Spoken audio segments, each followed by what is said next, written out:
Hello everyone, welcome to study IQ. इस lesson में हम साइंस एंड टेक्नोलॉजी के लास्ट 1 ईयर के करंट अफेयर्स करेंगे। मेरा नाम भूमिका सैनी है। मैंने इंजीनियरिंग एनआईटी जयपुर से की है एंड मैंने यूपीएससी का इंटरव्यू 4 बार दिया हुआ है। पूरे साइंस एंड टेक्नोलॉजी के करंट अफेयर्स को कुछ सेक्शंस में डिवाइड किया गया है, जिसमें से कि इस लेसन में हम पूरे लास्ट 1 ईयर के डिफेंस टेक्नोलॉजी से रिलेटेड करंट अफेयर्स देखेंगे। नेक्स्ट लेसन में हम स्पेस टेक्नोलॉजी पूरा डिटेल में कवर करेंगे। उसके बाद हेल्थ सेक्टर से रिलेटेड करंट में जो भी इश्यूज़ थे उनको कवर किया जाएगा।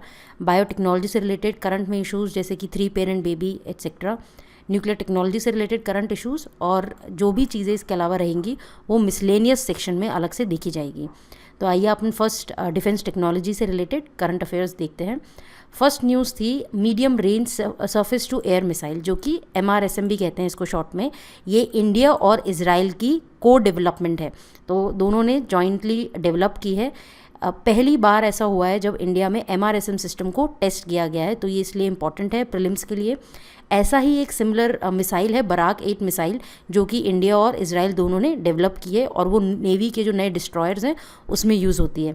ध्यान रखिएगा, ये सुपरसोनिक मिसाइल सिस्टम है। MRSAM जो है ये सुपरसोनिक मिसाइल सिस्टम है।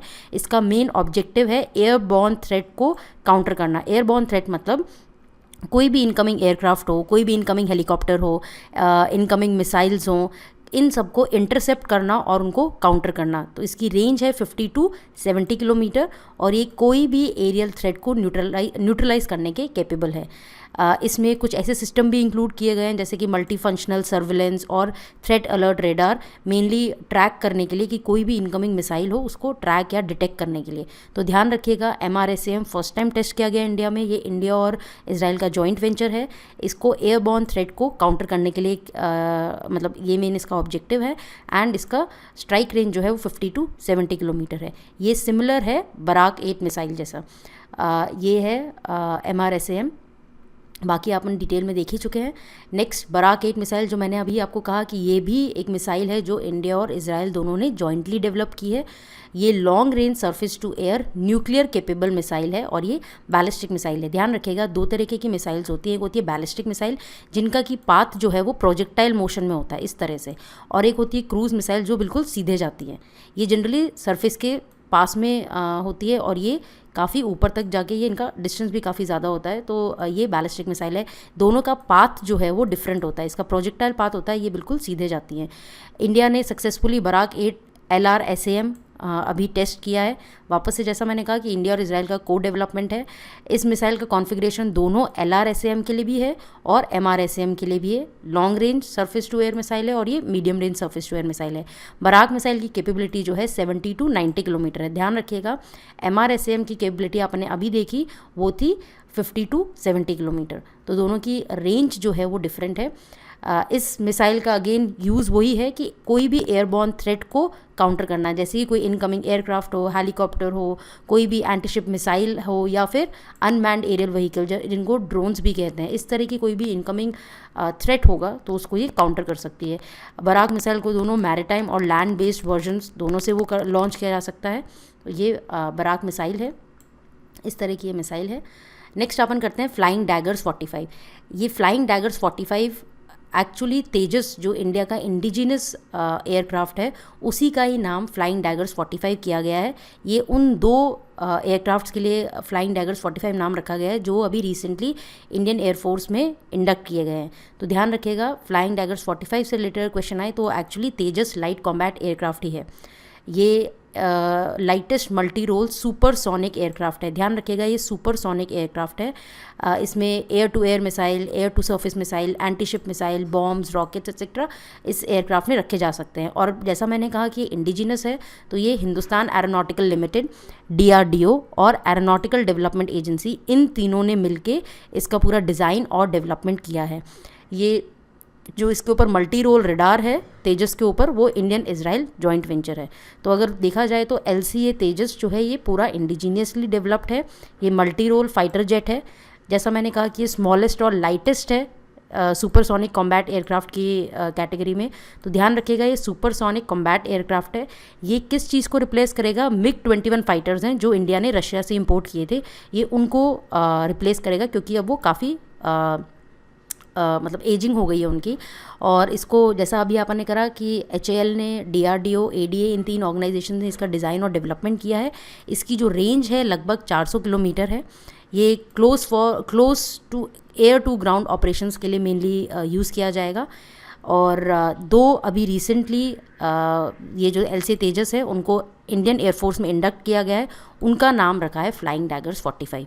अगर क्वेश्चन ये आता है कि क्या ये फर्स्ट इंडिजिनस फाइटर है जो इंडिया ने डेवलप किया है, तो ये गलत है, क्योंकि LCA तेजस फर्स्ट इंडिजिनस फाइटर नहीं है। इंडिया में इंडिया ने फाइटर पहले भी डेवलप किया है, वो था HF-24 मारूत फाइटर। तो ध्यान रखिएगा ये इंडिजिनस है बट ये फर्स्ट इंडिजिनस फाइटर नहीं है। इस तरह का कुछ है अपना LCA तेजस। ये क्वेश्चन आप अटेम्प्ट कीजिएगा। Indian air force has inducted 2 Tejas aircraft and ordered for 20 more. Which of the following statements are correct about Tejas? तो इनमें से इन तीनों में से कौन सी स्टेटमेंट तेजस से रिलेटेड सही है? ये एक लाइट कॉम्बैट एयरक्राफ्ट है, ये जॉइंटली डेवलप किया गया है DRDO और रशिया दोनों ने, और एयरक्राफ्ट में air to missiles, dropping, laser guided bombs इन चीज़ों के लिए ये एयरक्राफ्ट केपेबल है। इन तीनों स्टेटमेंट में से आपको सही स्टेटमेंट बताना है। इसका आंसर आप कमेंट सेक्शन में ज़रूर डालिएगा। नेक्स्ट अपन देखते हैं एयरक्राफ्ट से रिलेटेड। इंडिया ने अभी राफेल फाइटर जेट्स की डील की है। ये डील किसके साथ की है? ये एक फ्रेंच एविएशन कंपनी है, डसॉल्ट। तो ये अपन ने 36 फाइटर जेट्स की डील की है। इन फाइटर जेट्स के बारे में थोड़ा सा देख लेते हैं। राफेल एक ट्विन इंजन फाइटर है, ये भी मल्टी रोल फाइटर है, जैसे कि अपना तेजस है, ये भी मल्टी रोल फाइटर एयरक्राफ्ट है। ये सारे तरह के कॉम्बैट मिशंस के लिए कैपेबल है, जैसे कि इंटरसेप्ट करना, एयर डिफेंस करना, इन डेप्थ स्ट्राइक करना, रिकॉनेसेंस, एक तरह से सर्विलेंस करना, न्यूक्लियर डेटरेंस इंडिया को प्रोवाइड करना, एंटी शिप स्ट्राइक्स वो करना। तो ये इसलिए मल्टी रोल फाइटर एयरक्राफ्ट है। इस तरह का राफेल एयरक्राफ्ट है। ध्यान रखिएगा ये इंडिजिनस नहीं है। ये इंडिया ने फ्रांस के साथ 36 फाइटर जेट्स की डील साइन की है। फ्रेंच कंपनी, उसका नाम है डसॉल्ट। जैसा मैंने कहा यही चीज़ है, यही चीज़ लिखी हुई है। इंडिया और फ्रांस ने एक इंटर गवर्नमेंट एग्रीमेंट साइन किया है 36 राफेल फाइटर जेट्स के लिए।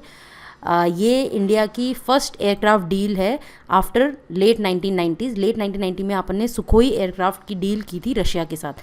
तो ध्यान रखिएगा सुखोई, मिग, ये सारे रशिया से इंपोर्ट किए गए हैं। अभी अपन ने काफ़ी टाइम बाद ये एक राफेल फाइटर जेट्स की डील साइन की है, वो है फ्रांस के साथ। ये डसॉल्ट एविएशन कंपनी है। नेक्स्ट अपन देखते हैं इसी से रिलेटेड एक S-400 है। S-400 ये एयर डिफेंस मिसाइल सिस्टम है। ये रशिया ने यूज़ किया था क्रीमिया को एनेक्स करने के लिए। तो इंडिया ने अभी रिसेंटली, रशिया और इंडिया ने एक डील साइन की है S-400 मिसाइल सिस्टम के लिए, और ये इसका मेन ऑब्जेक्टिव होगा कि ये एयरबॉर्न थ्रेट को काउंटर करेगा। इसकी रेंज जो है S-400 की रेंज लगभग 400 किलोमीटर होती है, और ये कोई भी इनकमिंग बैलिस्टिक मिसाइल या कोई भी एयरबॉर्न थ्रेट होगा तो इसको ये इंटरसेप्ट कर सकता है। इंडिया सेकंड परचेजर है इस S-400 सिस्टम का आफ्टर चाइना। ये कुछ इस तरह से है S-400 सिस्टम, ये एयरबॉर्न थ्रेट को काउंटर करने के लिए, और ये इंडिया ने रशिया के साथ डील साइन की। ध्यान रखिएगा ये इंडिजिनस नहीं है। S-400 इसका नाम इसलिए क्योंकि इसकी लगभग 400 किलोमीटर्स रेंज होती है।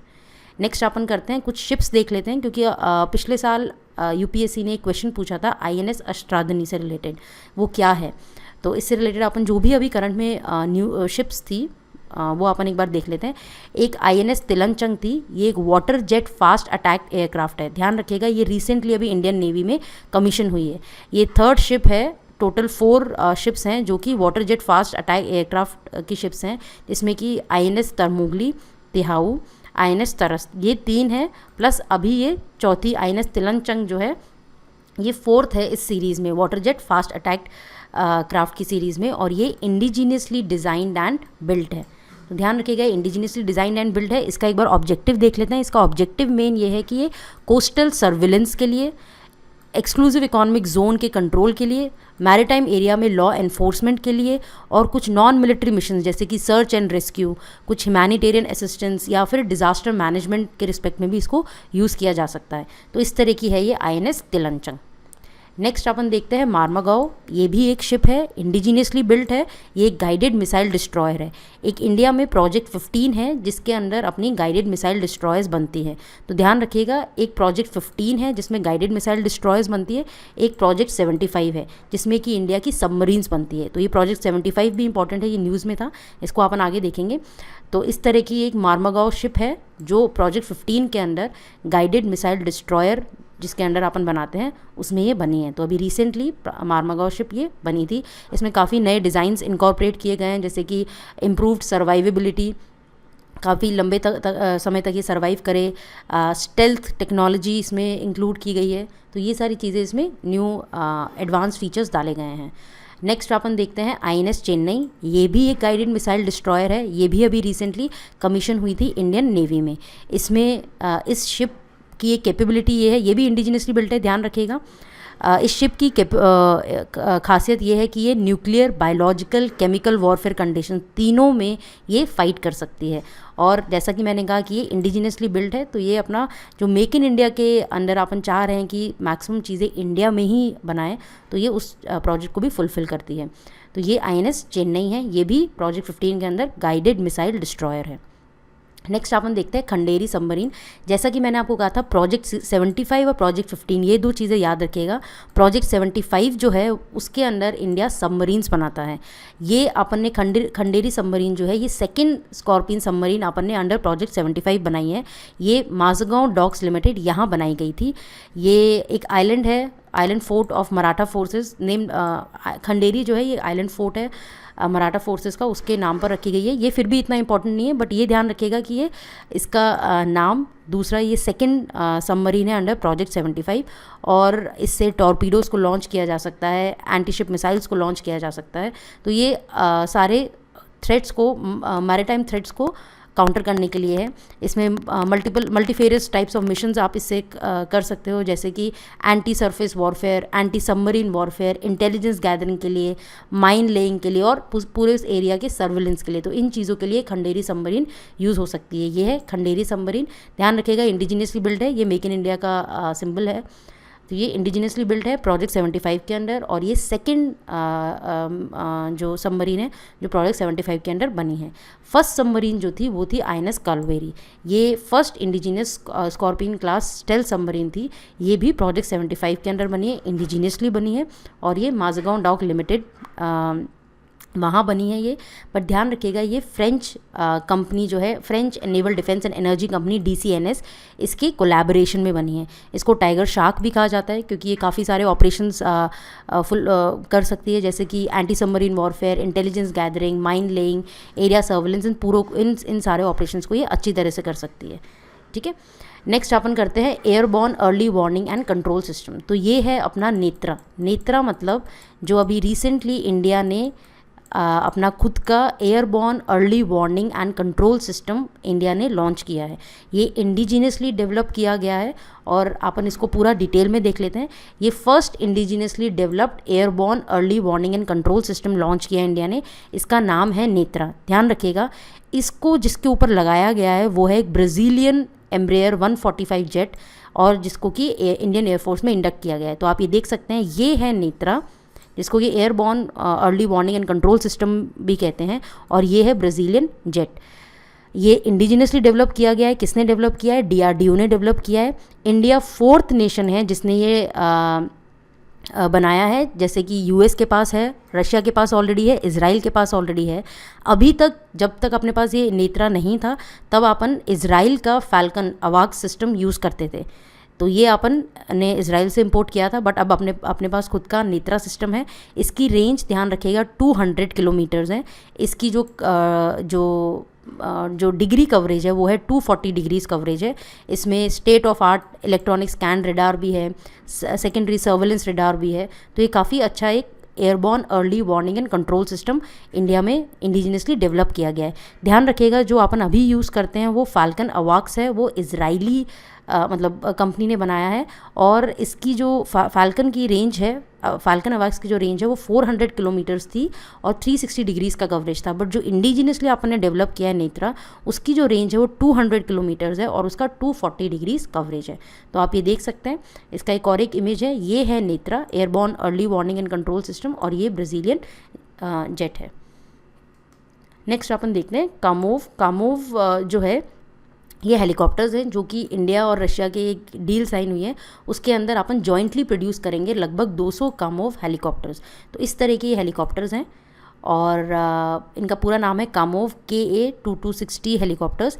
इसका मेन पर्पस ये है कि जो अपने इंडिया में अभी ऑलरेडी यूज़ हो रखे हैं चीता एंड चेतक हेलीकॉप्टर्स जो यूज़ होते हैं, उनको ये रिप्लेस करेंगे। तो ये इंडिया रशिया का जॉइंट वेंचर है। ध्यान रखिएगा, अपन ने इंडिया रशिया का एक S-400 करा है, वो एक एयरबॉर्न थ्रेट को काउंटर करने के लिए था। एक अपन ने कामोव KA-2260 हेलीकॉप्टर्स करें जो इंडिया और रशिया जॉइंटली डेवलप करेगा। एक Indian coast guard ship ICGS, Indian coast guard ship Aryaman और अतुल्य, ये अभी रिसेंटली कमीशन करी गई थी। ये फास्ट पेट्रोल वेसल है, पेट्रोलिंग के लिए जो मेन यूज़ होता है, सर्विलेंस के लिए, पेट्रोलिंग के लिए, तो उसके लिए ये फास्ट पेट्रोल वेसल्स हैं। आप ये देख सकते हैं, ये अतुल्य है, ये आर्यमन है। तो ये इंडियन कोस्ट गार्ड की शिप्स हैं। इसमें भी स्टेट ऑफ आर्ट मतलब बहुत ही advanced weaponry, advanced communication system use करा गया है। और ये मल्टीफेरस क्लोज कोस्ट मिशन, जैसे कि मैंने आपको कहा कि सर्विलेंस के लिए, सर्च एंड रेस्क्यू के लिए, इन चीज़ों के लिए मेनली ये यूज़ होता है। तो ये फास्ट पेट्रोल वेसल है अतुल्य और आर्यमन, जो कि इंडियन कोस्ट गार्ड शिप की मेन 2 शिप्स हैं। नेक्स्ट अपन करते हैं UAV जिनको कि अनमैन्ड एरियल व्हीकल्स कहते हैं, इनको ड्रोन्स भी कहा जाता है। इससे रिलेटेड जो भी चीज़ें न्यूज़ में थी एक बार उनको डिटेल में देख लेते हैं। एक था तपस 201, इसी का दूसरा नाम है रस्टम 2। तो ये अभी DRDO ने रिसेंटली इसकी मेड इन फ्लाइट टेस्ट करी थी। तपस 201 ये इंडिया का medium altitude long endurance, medium altitude मतलब इसकी हाइट, और लॉन्ग इंड्योरेंस मतलब ये कितने टाइम तक सर्वाइव इन द सेंस कितने टाइम तक ये एक बार में एयर में रह सकता है। तो long endurance unmanned aerial vehicle है। ये एक तरह से अपना फर्स्ट R&D प्रोटोटाइप था, इसको सर्टिफिकेशन भी मिल गया है। एंड इसको डेवलप किस पर्पज़ के लिए किया गया है? इंटेलिजेंस गैदरिंग के लिए, सर्विलेंस के लिए, रिकॉनेसेंस रोल के लिए, इन तीनों को इसको मेनली डेवलप किया गया है। इसका एंड्योरेंस जो है ये 24 आवर्स का एंड्योरेंस है, इसलिए इसको medium altitude long endurance vehicle, unmanned aerial vehicle कहा जाता है, या फिर आप तपस या फिर रस्टम 2, ये इसके नाम है। दूसरा अपन आप ये देख सकते हैं, इससे रिलेटेड क्वेश्चन, DRDO ने अभी successfully maiden flight Rustom 2 की, अनमैन्ड एरियल व्हीकल की successful maiden flight test की है। इनमें से कौन सा स्टेटमेंट करेक्ट है अबाउट रस्टम 2 या तपस 201? पहला तो it is a surveillance unmanned aircraft and is not combat capable. ये कॉम्बैट के लिए केपेबल नहीं है, ये सर्विलेंस के लिए है मेनली, फर्स्ट स्टेटमेंट ये है। दूसरा, रस्टम 2 जो है एक medium altitude long endurance UAV है। आप इस क्वेश्चन को अटेम्प्ट कीजिएगा और इसका आंसर कमेंट सेक्शन में ज़रूर डालिएगा।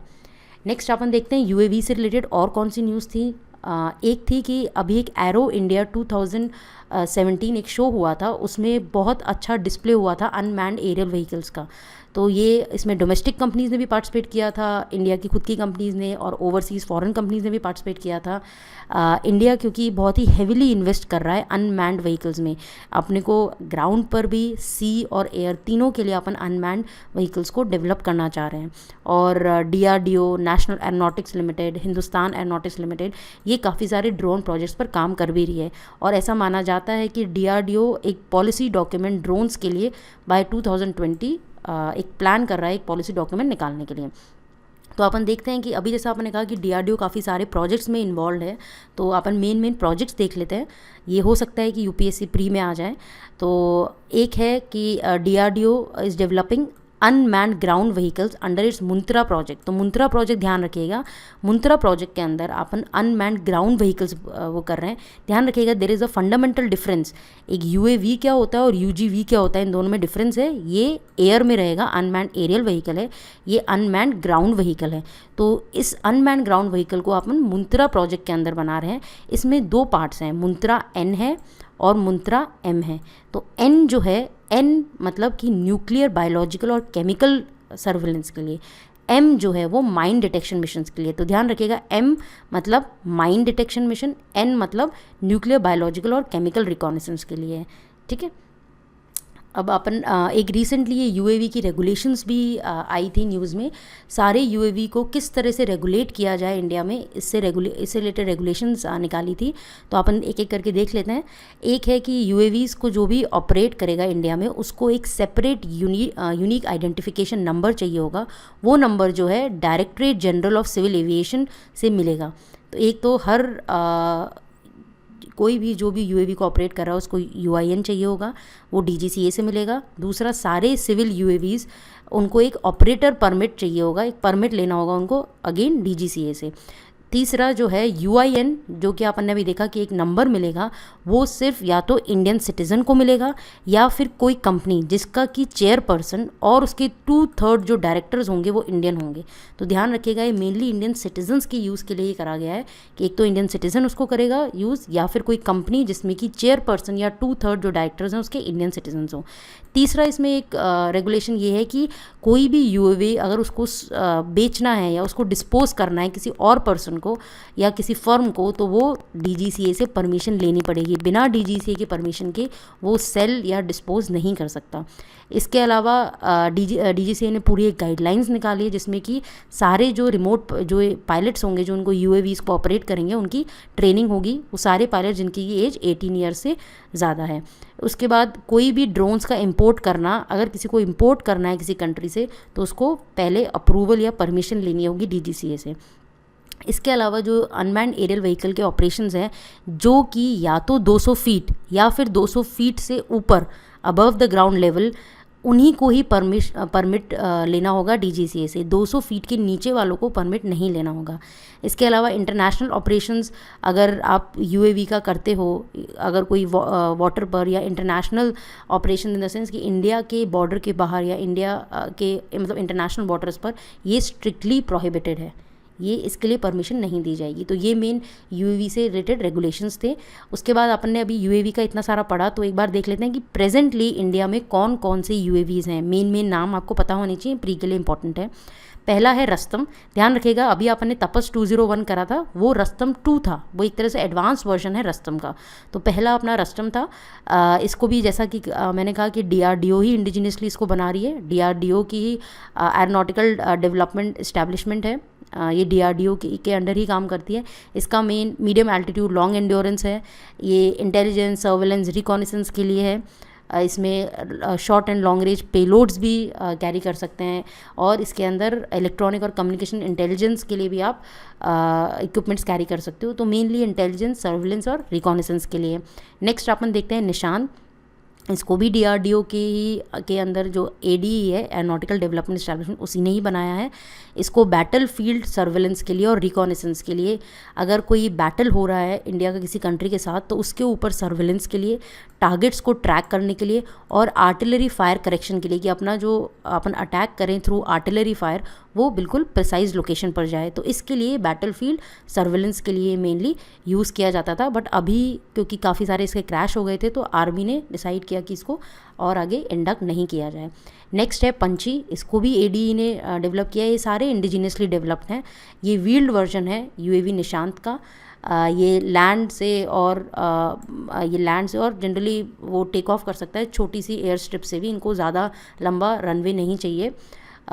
ये लाइटर यूएवी है, निशान से रिलेटिवली लाइटर है। इसमें स्टेल्थ फीचर्स भी हैं। इसके अलावा एक लक्ष्य है। लक्ष्य भी ये aerial target for training of gun and missile crew and air defence pilots. तो मेनली ये ट्रेनिंग के लिए ये यूज़ किया जाता है। इसको भी रिमोटली ऑपरेट किया जाता है। ये आप देख सकते हैं, ये निशांत है, ये लक्ष्य है, ये रस्तम 2 या तपस 201 है। इसी तरह से अपना रस्तम भी था, ये पंची है। तो ये मेन अपने इंडिजीनियसली डेवलप्ड यूएवीज़ हैं जो कुछ हद तक अपने इंडिया में अभी ऑपरेशनल है। नेक्स्ट अपन देखते हैं, नेवी ने अभी रिसेंटली इंडिजिनियसली डेवलप किए थे 4 सोनार सिस्टम। ये 4 हैं, इनके नाम ज़रूर ध्यान रखिएगा। और ये है क्या, ये इंडिजिनियसली डेवलप्ड सोनार सिस्टम है। इनका मेन ऑब्जेक्टिव है अंडर वाटर सर्वेलेंस के लिए। ठीक है, तो जैसे अपन इन एयर में सर्विलेंस के लिए अपन ड्रोन्स बना रहे हैं, इस तरह से अंडर वाटर सर्विलेंस के लिए अपन ने 4 सोनार सिस्टम इंडक्ट किए हैं जिनका नाम है अभय। ये एक कॉम्पैक्ट हल में माउंट किया जाएगा इस सोनार को शैलो क्राफ्ट्स के लिए। एक हमसा यूजी है, यूजी मतलब अपग्रेड है, ये मतलब एक तरह से एडवांस वर्जन है हमसा सोनार सिस्टम का जो इंडिया में ऑलरेडी था। एक AIDSS है, advance indigenous distress sonar system, ये सबमरीन्स के लिए है। और एक NACS है, near field acoustic characterisation system. तो आप ये देख सकते हैं, ये है NACS, ये है हमसा अपग्रेड, ये अभय और ये AIDSS। तो ये 4 अंडर वाटर सर्विलेंस के लिए अपन ने सोनार इंडिजीनियसली डेवलप किए हैं। इसके बाद अपन देख लेते हैं एक मिसाइल्स, जो भी मिसाइल्स न्यूज़ में थी, मिसाइल से रिलेटेड जो भी चीज़ न्यूज़ में थी वो एक बार एक साथ देख लेते हैं। तो पहले था पृथ्वी 2, ये एक short range surface to surface missile है।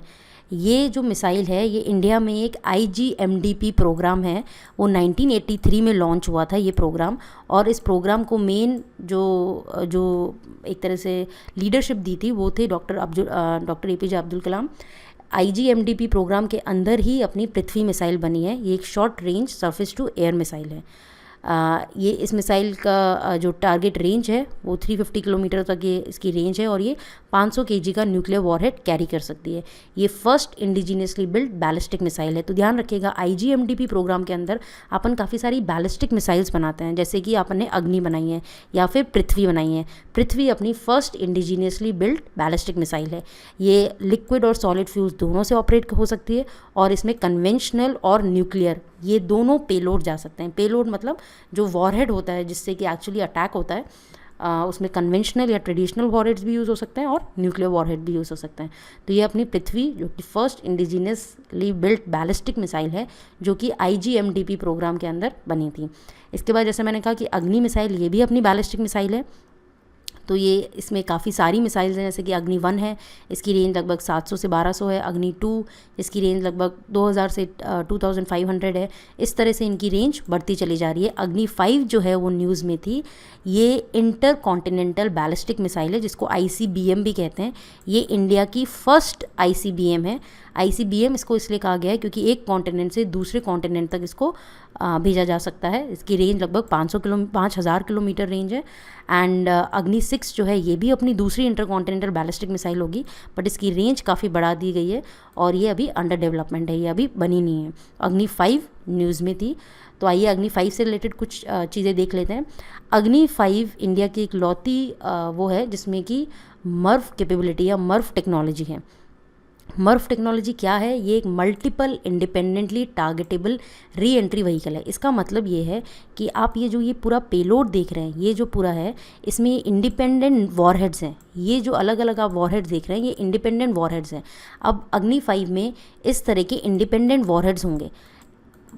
और जो इसका अगर अपन फुल फॉर्म देखें, मर्फ का फुल फॉर्म अगर देखें तो इसमें है मल्टीपल, ये सारे multiple independently targetable re entry vehicle. इसका मतलब ये है कि जब अग्नि 5 को लॉन्च किया जाएगा तो इसका जब वो अटैक होगा तो ये वॉरहेड्स जो है ये इंडिपेंडेंटली अलग अलग जगह पे टारगेट किए जा सकते हैं। तो इसका मतलब है मर्फ टेक्नोलॉजी, और ये अग्नि 5 में पहली बार इंडिया में यूज़ किया गया है। नेक्स्ट अपन देखते हैं अग्नि 5 से रिलेटेड न्यूज़ जो है वो है कैनिस्टर बेस्ड लॉन्चिंग सिस्टम। इसको भी अपन ने अभी फर्स्ट टाइम यूज़ किया है। मिसाइल्स को एनकैप्सुलेट मतलब मिसाइल को एक सील्ड कैनिस्टर के अंदर, ये एक सील्ड कैनिस्टर है, इसके अंदर रखा जाता है। इससे उस मिसाइल की प्रोटेक्शन हो सकती है। प्रोटेक्शन इन द सेंस कि वो लंबे टाइम तक उसको यूज़ कर सकते हैं और एनवायरमेंटल हजार्ड्स जो होते हैं उनसे उसको प्रोटेक्शन मिल जाएगा। तो इससे वो उसका ड्यूरेबिलिटी बढ़ जाती है। तो उससे इसलिए उनको एक सील्ड कैनिस्टर में डाला जाता है। तो ये है कैनिस्टर बेस्ड लॉन्चिंग सिस्टम और फिर इसको कैनिस्टर के थ्रू ही इसको लॉन्च कर दिया जाता है। ये भी अपन ने अग्नि 5 में फर्स्ट टाइम यूज़ किया है। नेक्स्ट अपन देखते हैं अश्विन इंटरसेप्टर मिसाइल। अब ये रिसेंटली इंडिया ने सक्सेसफुली टेस्ट करी थी अश्विन इंटरसेप्टर मिसाइल। अश्विन को समझने के लिए एक बार अपन बैलिस्टिक मिसाइल डिफेंस सिस्टम समझ लेते हैं तो आपको अश्विन इंटरसेप्टर मिसाइल आराम से समझ में आ जाएगी।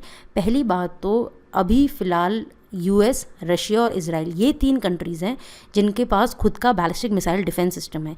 अब इंडिया जो है ये 4th कंट्री है जो कि अब अपना ballistic missile defence system develop कर रहा है। इसको डेवलप करने के लिए इंडिया ने 2 मिसाइल्स बनाई हैं। वो है, एक है पृथ्वी डिफेंस व्हीकल और एक है advance air defence vehicle. Advance air defence missile. तो इसमें 2 मिसाइल्स है, ध्यान रखिएगा, एक तो पीडीवी मिसाइल और एक ये अश्विन मिसाइल, इसी का नाम अश्विन भी है। तो पीडीवी मिसाइल जो है वो कोई भी इनकमिंग एनिमी मिसाइल होगी उसको एक्सो एटमॉस्फेयर में ही ख़त्म कर देगी, मतलब कि हाई एल्टीट्यूड पर ही उसको इंटरसेप्ट करके ख़त्म करने की कोशिश करेगी।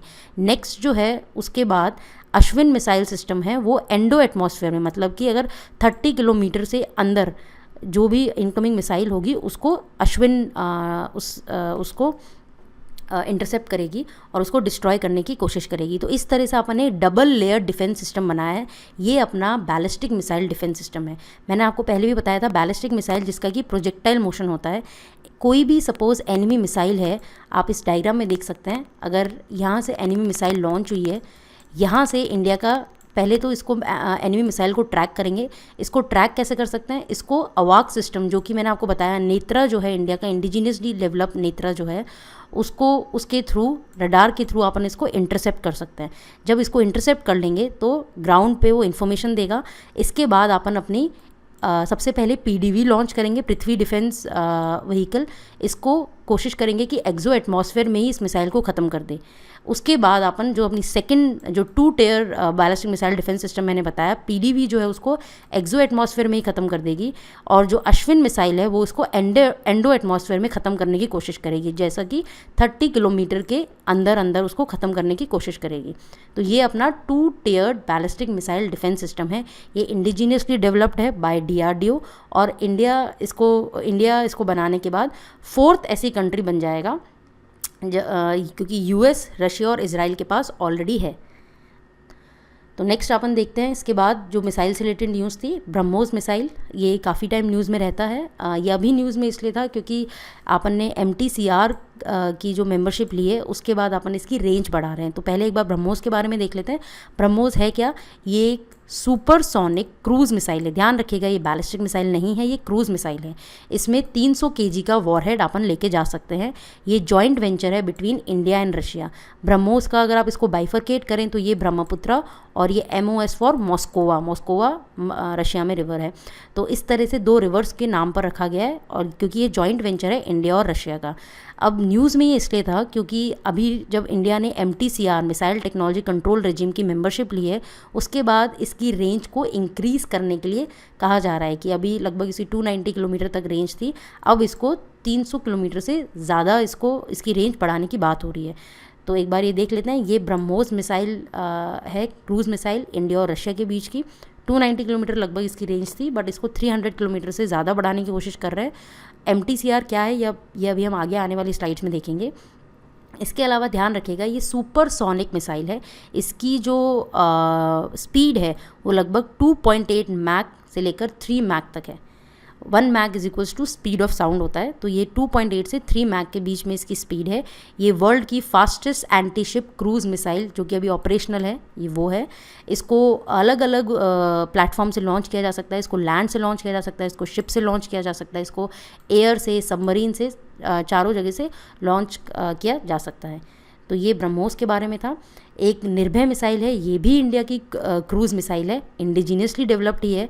Surface to surface nuclear capable subsonic cruise missile है। ध्यान रखिएगा, ब्रह्मोस जो थी वो सुपरसोनिक क्रूज़ मिसाइल थी। उसकी जो स्पीड थी वो 2.8 से 3 मैक के बीच में थी।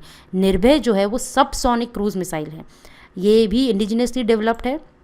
ये मल्टीपल पेलोड्स लेके जा सकती है और इसमें न्यूक्लियर वॉरहेड्स भी लेके जा सकते हैं। ये सेवरल टारगेट्स को अटैक कर सकती है एक ही सिंगल फ्लाइट में। इसकी रेंज जो है 700 से 1000 किलोमीटर के बीच में। ये अपनी निर्भय मिसाइल है, ये भी इंडिजीनियसली डेवलप्ड मिसाइल है। उसके बाद जैसा मैंने कहा कि अग्नि 5 न्यूज़ में थी, इसका अभी टेस्ट भी हुआ है, प्लस मैंने मर्फ टेक्नोलॉजी आपको बता दिया।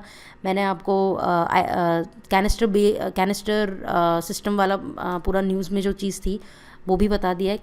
इसके बाद ये जो IGMDP प्रोग्राम था ये भी मैंने डिस्कस कर लिया है।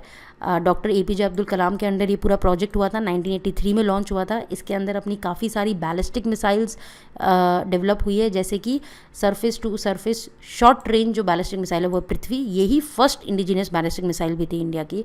उसके बाद intermediate range surface to surface ballistic missile है अग्नि, जिसमें कि मैंने आपको बताया कि अपन अग्नि 5 तक बना चुके हैं, जो कि ICBM है, inter continental ballistic missile.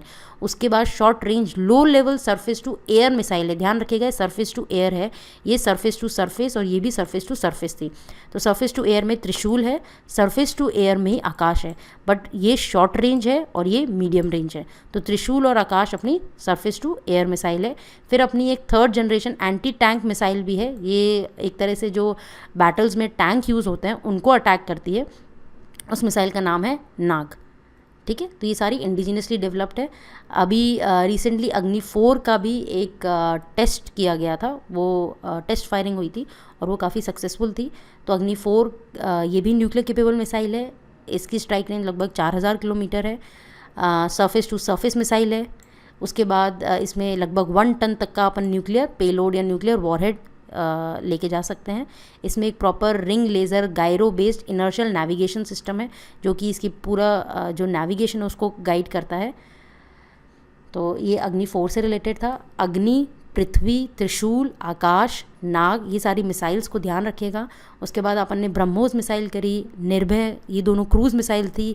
BrahMos supersonic थी, निर्भय सबसोनिक थी। उसके बाद एक ये रिसेंटली न्यूज़ में था, ध्यान रखिएगा ये काफ़ी इंपॉर्टेंट है, ये न्यूज़ में था अभी, ये एक indigenously developed advanced artillery gun system है। इसको DRDO ने बनाया है और इसकी रेंज लगभग 45 किलोमीटर है विथ एक्यूरेसी एंड प्रिसिशन। तो आप ये देख सकते हैं, ये अपनी धनुष आर्टिलरी गन है, ये न्यूज़ में थी, इंडिजीनियसली डेवलप्ड है, 45 किलोमीटर लगभग इसकी रेंज है।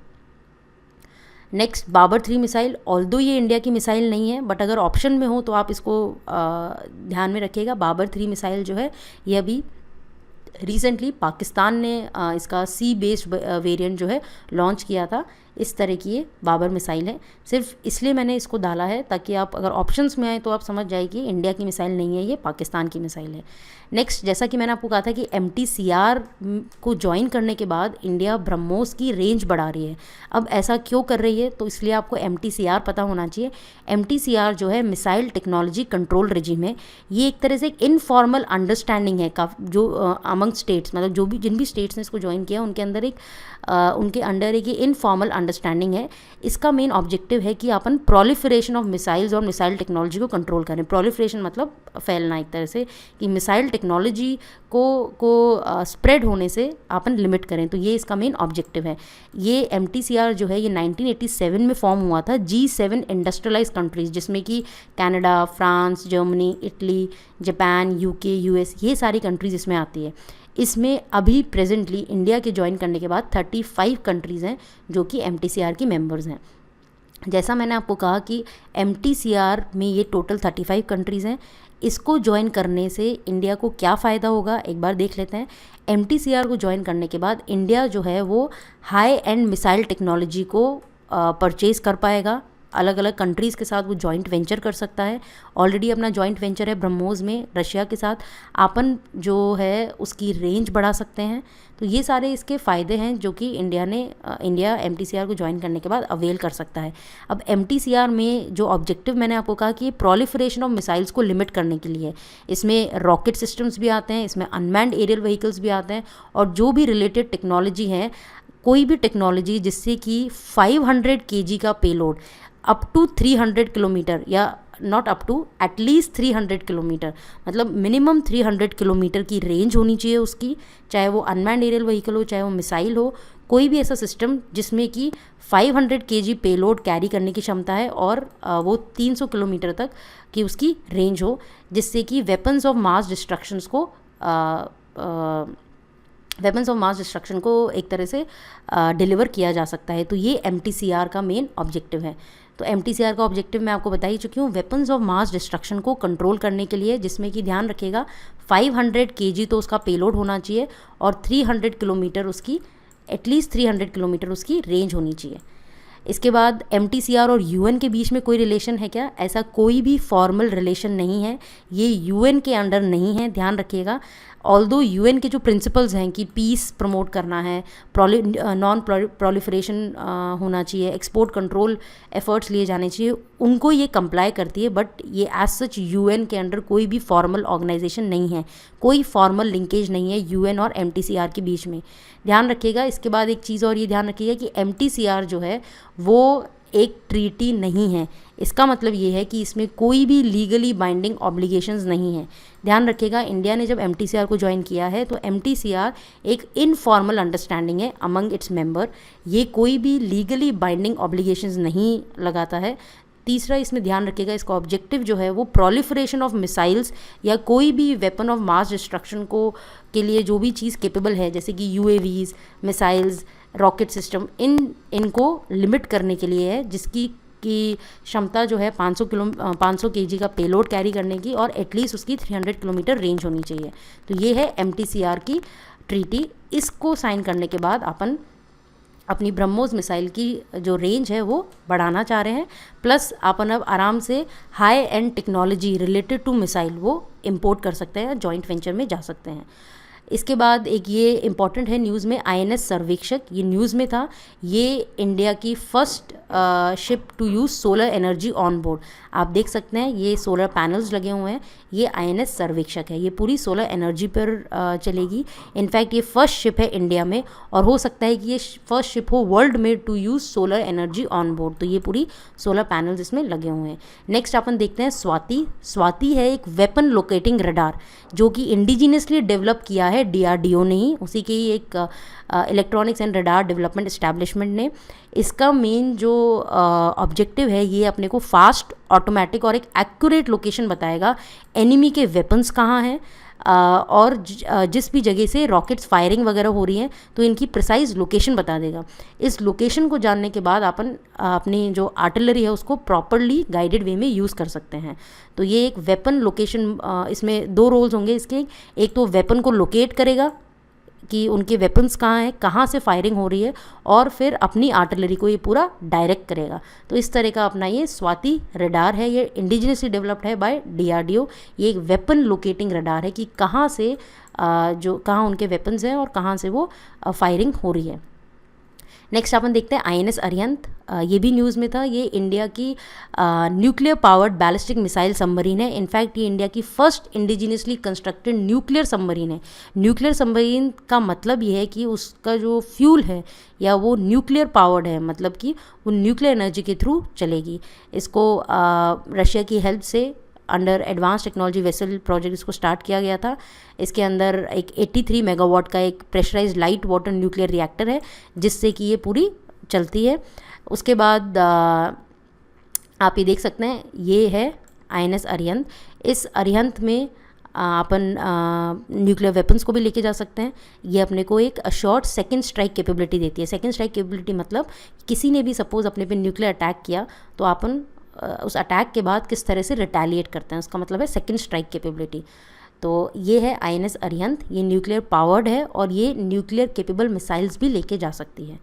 नेक्स्ट अपन करते हैं आईएनएस विराट। ये चीज़ें न्यूज़ में थी क्योंकि इंडिया का जो ये लॉन्गेस्ट सर्विंग वॉरशिप है, वॉरशिप मतलब ये एयरक्राफ्ट कैरियर्स होते हैं। आप ये देख सकते हैं इस तरह का, इस पर एयरक्राफ्ट्स होते हैं।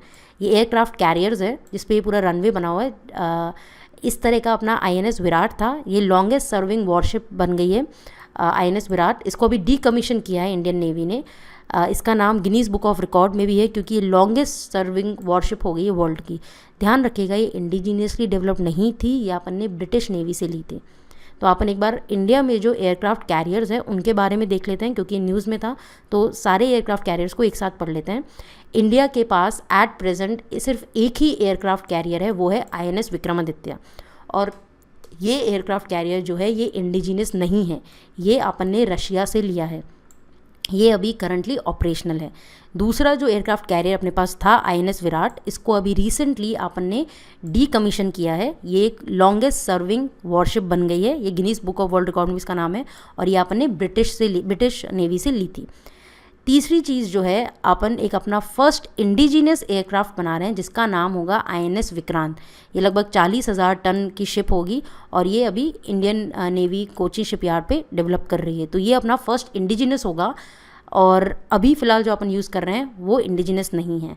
तो इसको आप देख सकते हैं। एक्टिव है INS विक्रमादित्य जो कि रशिया से लिया गया है। INS विक्रांत अंडर कंस्ट्रक्शन है, कह रहे हैं कि 2018 तक एक्सपेक्टेड है कि इसको पूरा कोची शिपयार्ड पर कंप्लीट कर लिया जाएगा। इसके अलावा INS विक्रांत के अलावा एक दूसरा एयरक्राफ्ट कैरियर है INS विशाल जो कि 65,000 टन का होगा, और ये अपना दूसरा इंडिजिनस एयरक्राफ्ट कैरियर होगा जिसको अभी काफ़ी टाइम लगेगा, 2025 तक कह रहे हैं इसको। ये न्यूक्लियर पावर्ड होगा, मतलब कि न्यूक्लियर फ्यूल से चलेगा। जो रिटायर हो गए INS विक्रांत, ये पहले ही रिटायर कर दिया गया था, और अभी रिसेंटली जो है वो INS विराट था जिसको कि अभी रिसेंटली डिकमीशन किया है, जो ब्रिटिश नेवी से लिया था। तो ये ध्यान रखिएगा, INS विक्रांत, INS विशाल ये अपने इंडिजिनियस हैं। INS विक्रमादित्य रशिया से लिया गया है जो अभी ऑपरेशनल है। ये है INS विक्रमादित्य। नेक्स्ट अपन देखते हैं एक केमिकल वेपन से रिलेटेड न्यूज़ थी। ये काफ़ी इंपॉर्टेंट है क्योंकि अभी देखा गया था कि सीरिया में रिसेंटली एक केमिकल अटैक हुआ था। तो केमिकल अटैक क्या है, इससे रिलेटेड क्या कन्वेंशंस है, वो एक बार देख लेते हैं। तो केमिकल वेपन जो हैं ये एक स्पेशलाइज्ड म्यूनिशंस होते हैं जो कि केमिकल्स डिलीवर करते हैं जिससे कि डायरेक्ट डेथ या इंजरी हो सकती है। ये काफ़ी चीप होते हैं, इजीली अवेलेबल होते हैं, इजी टू प्रोड्यूस होते हैं, इसलिए इनको पुअर मैन्स बॉम्ब भी कहा जाता है। तो अगर आप देखें तो इस तरह की टीयर गैस भी हो सकती है, उसमें क्लोरीन भी हो सकता है, फॉस्जीन, डाइफॉस्जीन, मस्टर्ड गैस। तो ये जनरली केमिकल वेपन्स यूज़ किए जाते हैं। तो कॉमनली यूज्ड है मस्टर्ड गैस, फॉस्जीन, क्लोरीन और एक नर्व एजेंट्स जो कि डायरेक्टली नर्वस सिस्टम को इफेक्ट करते हैं, सरिन और VX। सरिन यही है जो कहा जाता है कि अभी सीरिया में जो रिसेंटली केमिकल अटैक हुआ था उसमें सरिन यूज़ की गई थी। ये एक्सट्रीमली पोटेंट है, थोड़ा सा भी इसका अमाउंट डायरेक्टली ह्यूमंस को किल कर सकता है या फैटल है ये, ठीक है। नेक्स्ट अपन देखते हैं मस्टर्ड गैस। ये most commonly used chemical weapon है। इसको बहुत ही वाइडली वर्ल्ड वॉर 1 में यूज़ किया गया था। इसका नाम मस्टर्ड इसलिए है क्योंकि जो इसमें से एक डिस्टिंक्टिव स्मेल आती है वो रॉटन मस्टर्ड की आती है। ये स्लो है बट धीरे धीरे एक्ट करती है, बट सिर्फ 5 से 10% ही काफ़ी है फॉर डेथ ऑफ ह्यूमन। फिर उसके बाद एक VX है, ये नर्व एजेंट है, डायरेक्टली नर्वस सिस्टम को इफेक्ट करती है। कहा जाता है कि इसी को ही यूज़ किया गया था अभी जो रिसेंटली असैसिनेशन हुआ था किम जोंग नम का, जो कि हाफ ब्रदर है north Korean leader Kim Jong उनका। तो अभी जो फरवरी में जो न्यूज़ में था, कहा जाता है कि VX जो केमिकल वेपन उसके लिए यूज़ किया गया था। इसमें एक यूनिक चीज़ ये है कि ये बहुत परसिस्टेंट है। एक बार ये रिलीज़ हो गई तो ये काफ़ी टाइम तक एटमॉस्फेयर में रहती है। क्यों? क्योंकि बहुत ही धीरे धीरे एवैपोरेट होती है, इसलिए एक बार रिलीज़ कर दी तो बहुत लंबे टाइम तक इसका प्रोलॉन्ग एक्सपोजर हो सकता है। तो ध्यान रखिएगा, mustard gas, phosgene, chlorine, sarin, VX ये सारे केमिकल वेपन्स हैं। अब इससे रिलेटेड 2 कन्वेंशंस हैं, एक है जेनेवा प्रोटोकॉल, एक है CWC या फिर केमिकल वेपन्स कन्वेंशन। तो जेनेवा प्रोटोकॉल तो वर्ल्ड वॉर 1 के बाद आया था, क्योंकि मैंने आपको कहा कि वर्ल्ड वॉर 1 में मस्टर्ड गैस ये सब काफ़ी अच्छी तरह से केमिकल वेपन यूज़ हुए थे। तो इसके बाद 1925 में एक जेनेवा प्रोटोकॉल आया था जिसमें कि कहा गया था कि सारे जो भी यूज़ ऑफ पॉइजनस और अदर गैसेस इस तरह के केमिकल वेपन्स को यूज़ को स्टॉप किया जाए। तो ये चीज़ें उसमें बोली गई थी, बट इसमें ऐसा कुछ भी नहीं बोला गया था जिससे कि उसका केमिकल वेपन्स का प्रोडक्शन, केमिकल वेपन्स का स्टोरेज या फिर उसका ट्रांसफ़र इनको प्रोहिबिट किया जाए। इससे रिलेटेड कुछ भी चीज़ें मेंशन नहीं थी। इन्हीं लूपहोल्स को एड्रेस करने के लिए केमिकल वेपन कन्वेंशन आया 1993 में, जो जेनेवा प्रोटोकॉल में लूपहोल से उन्हीं को ही एड्रेस करने के लिए। इसमें ये था कि प्रोडक्शन प्लस उसकी स्टॉक पाइलिंग मतलब उसको स्टोरेज, ये सब चीज़ों को ऑफ केमिकल वेपन्स को भी एड्रेस किया गया था। इस 192 कंट्रीज़ इसकी मेंबर हैं, इंडिया इसकी मेंबर है। बट ध्यान रखिएगा 4 UN स्टेट्स हैं जो इसकी मेंबर नहीं है, वो है इज़राइल, इजिप्ट, नॉर्थ कोरिया और साउथ सूडान, ठीक है। तो ये चीज़ें केमिकल वेपन्स कन्वेंशन, इंडिया इसकी मेंबर है। ये 2 कन्वेंशन है जो कि केमिकल वेपन्स के लिए है। अब अपन लास्ट एक चीज़ देख लेते हैं, मेजर मिलिट्री एक्सरसाइजेज जो भी न्यूज़ में थी, जैसे कि सूर्य किरण अभी न्यूज़ में था, इंडिया नेपाल, ये इंपॉर्टेंट है। कोप इंडिया यूएस की, नोमैडिक एलिफेंट ये न्यूज़ में थी, इंडिया मंगोलिया, युद्ध अभ्यास इंडिया और यूएसए के बीच में होती है, शक्ति इंडिया और फ्रांस के बीच में होती है, मित्र शक्ति इंडिया श्रीलंका के बीच में होती है, एक्यूवरिन जो है ये भी न्यूज़ में थी, इंडिया मालदीव्स, ध्यान रखिएगा एक्यूवरिन इंडिया और मालदीव्स के बीच में, नोमैडिक एलिफेंट जो है इंडिया मंगोलिया के बीच में, फिर अश्वमेध, शूरवीर ये दोनों इंडियन आर्मी की है। तो ये सारी जो है आर्मी से रिलेटेड एक्सरसाइज हैं। उसके बाद नेवी से रिलेटेड एक्सरसाइज जो है वो है वरुण इंडिया और फ्रांस, स्लिनेक्स जैसा कि नाम से ही पता चल रहा है इंडिया और श्रीलंका के बीच की है, इंद्र जो है इंडिया और रशिया के बीच की है, बाय एनुअल है ये, हैंड इन हैंड ये न्यूज़ में थी, ये 2015 में पहली एक्सरसाइज हुई थी इंडिया और चाइना के बीच में, नेवल एक्सरसाइज है ध्यान रखिएगा। मालाबार जो है वो यूएस, इंडिया और अभी रिसेंटली इसमें जापान को इंक्लूड किया गया था तो इसलिए न्यूज़ में था। सिम्बिक्स ये है इंडियन नेवी और सिंगापुर के बीच में, ध्यान रखिएगा स्लिनेक्स इंडिया और श्रीलंका के बीच में, सिम्बिक्स जो है इंडिया और सिंगापुर के बीच में, इप्सामार है India, Brazil and south Africa के बीच में, कोनकन इंडिया और ब्रिटेन के बीच में, ऑसी इंडेक्स जैसा कि नाम से ही लग रहा है इंडिया और ऑस्ट्रेलिया के बीच में, और मिलान जो है वो इंडियन नेवी और काफ़ी सारी अलग अलग कंट्रीज़ के साथ होती है। इसके बाद इंडियन एयरफोर्स की है इंद्रधनुष, गरुड़ इंडिया और फ्रांस की है, रेड फ्लैग इंडिया और यूएस की है, ये एक जो नेवाडा एक स्टेट है यूएसए में वेस्टर्न रीजन में वहाँ होती है। अवीवा इंद्र जो है इंडिया और रशिया के बीच में एयरफोर्स एक्सरसाइज है। तो ध्यान रखिएगा अवीवा इंद्र जो है वो इंडिया रशिया के बीच में एयरफोर्स है, इंद्र जो है वो इंडिया और रशिया के बीच में नेवल एक्सरसाइज है, गरुड़ जो है वो इंडिया और फ्रांस के बीच में एयरफोर्स वाली है, वरुण जो है वो इंडिया और फ्रांस के बीच में नेवल एक्सरसाइज है, और जो शक्ति है वो इंडिया और फ्रांस के बीच में आर्मी एक्सरसाइज है। ठीक है, अगर आप चाहते हैं कि मैं इसके आगे के सेक्शंस भी बनाऊं तो ज़रूर कमेंट सेक्शन में डालिएगा। Thank you.